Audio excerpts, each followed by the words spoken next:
জনগণের কাছে জনগণের ক্ষমতা ফিরিয়ে দিয়ে অবাধ সুষ্ঠু নির্বাচনের দায়িত্ব পালন করা হচ্ছে মানে ডক্টর ইউনূস সাহেবের সরকারের প্রধান দায়িত্ব।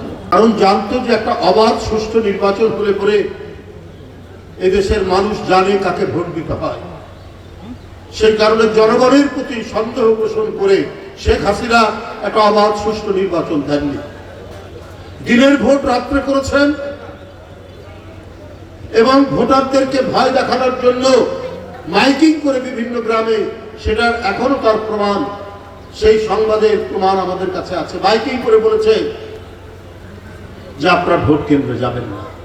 আমরা 2014 সালের ভোটে আমরা দেখলাম চতুষ্পদ প্রাণী ছাড়া ভোট কেন্দ্রের মাঠে কেউ নেই, ভোটার নেই। আমরা এও পরিস্থিতি দেখেছি যে যখন 2018-এর বিএনপি নির্বাচনে অংশগ্রহণ করলো, শেখ হাসিনা যা আদৌ অবাধ সুষ্ঠু নির্বাচন সকল দল মিলে নির্বাচন করবে না তার প্রমাণ তো আপনারা পেয়েছেন।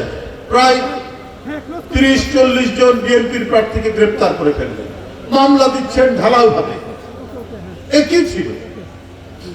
এটা ছিল নির্বাচন নিয়ে একটা ছিনিমিনি খেলা। সেই ছিনিমিনি খেলা আমরা শেখ হাসিনার সময় আমরা দেখলাম। তো সুতরাং জনগণ যেহেতু ভোট দিতে পারেনি, জনগণের ক্ষমতা শেখ হাসিনা কেড়ে নিয়েছিলেন আইন শৃঙ্খলা বাহিনীকে দিয়ে। তিনি মনে করতেন যে এই জনগণই তার শত্রুপক্ষ। তো সুতরাং এখন পরিবর্তিত পরিস্থিতিতে ডক্টর মোহাম্মদ ইউনূসের সরকার, এই সরকারকে সমস্ত গণতান্ত্রিক রাজনৈতিক দল সমর্থন দিয়েছে। আমরা প্রত্যাশা করি এই সরকার জনগণের ক্ষমতা আগে জনগণকে ফিরিয়ে দিবে জাতীয় সংসদের নির্বাচনের মধ্যে দিয়ে। জাতীয় সংসদ নির্বাচন হচ্ছে রাজনৈতিক দল নির্বাচন করবে, এলাকায় এলাকায় সংসদ সদস্য প্রার্থী দেবে এবং যাদেরকে খুশি জনগণ তাদেরকে ভোট দিয়ে যে দল বেশি সিট পাবে, আসন পাবে, তারা সরকার গঠন করবে। এটা শেখ হাসিনা 17 বছর হতে দেয়নি। তো সুতরাং জনগণের কাছে জনগণের ক্ষমতা ফিরিয়ে দিয়ে অবাধ সুষ্ঠু নির্বাচনের দায়িত্ব পালন করা হচ্ছে মানে ডক্টর ইউনূস সাহেবের সরকারের প্রধান দায়িত্ব। এখানে স্থানীয় সরকার নির্বাচন আগে করার কারণটা কি আমি জানি না। এই কথাগুলো আসছে, এই ধরনের একটা নাকি সিদ্ধান্ত হয়েছে। তাহলে আমার আমি আগেও বলেছি, আপনারা কি তাহলে রাজনৈতিক দল যারা গণতন্ত্রের জন্য আন্দোলন করেছে, যাদেরকে দমন পীড়ন করেছে শেখ হাসিনা, তার প্রতি কি আপনাদের বিশ্বাস নেই যে সরকার গঠন করা, গণতান্ত্রিক সরকার গঠন করা, তার জন্য জাতীয় সংসদ নির্বাচন আগে দিতে হবে। তারাই পরবর্তী পর্যায়ে সকল নির্বাচন করবেন। এটা তো পরীক্ষাও করতে হবে যে রাজনৈতিক সরকারের অধীনে অবাধ সুষ্ঠু নির্বাচন হতে পারে।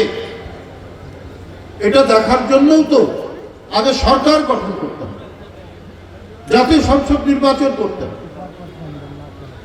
আগে স্থানীয় সরকার নির্বাচন দিলে তার মানে কি তারা বিশ্বাস করছেন না যে রাজনৈতিক দলের অধীনে যে দলকে জনগণ ভোট দেবে তাদের অধীনে সুষ্ঠু নির্বাচন হবে না? তাহলে তো অবিশ্বাস থেকেই গেল। যে অবিশ্বাস শেখ হাসিনা সৃষ্টি করেছিলেন, যে অবিশ্বাসের বিরুদ্ধে এত লড়াই, এত সংগ্রাম, শেখ হাসিনা এত গুম করেছেন, এত খুন করেছেন, এত ক্রস ফায়ার দিয়েছেন, এত লক্ষ লক্ষ মামলা দিয়েছেন, শুধুমাত্র একটা আবার সুষ্ঠু নির্বাচন, আমার ভোট আমি দিব, যাকে খুশি তাকে দিব, সেই যে পদ্ধতি, সেই যে জনগণের বিশ্বাস, সেই বিশ্বাসের জন্য তারা লড়াই করেছে, তাহলে কি অন্তর্বর্তীকালীন সরকার তাদেরকে বিশ্বাস করেন না? এই প্রশ্ন তো চলে আসে।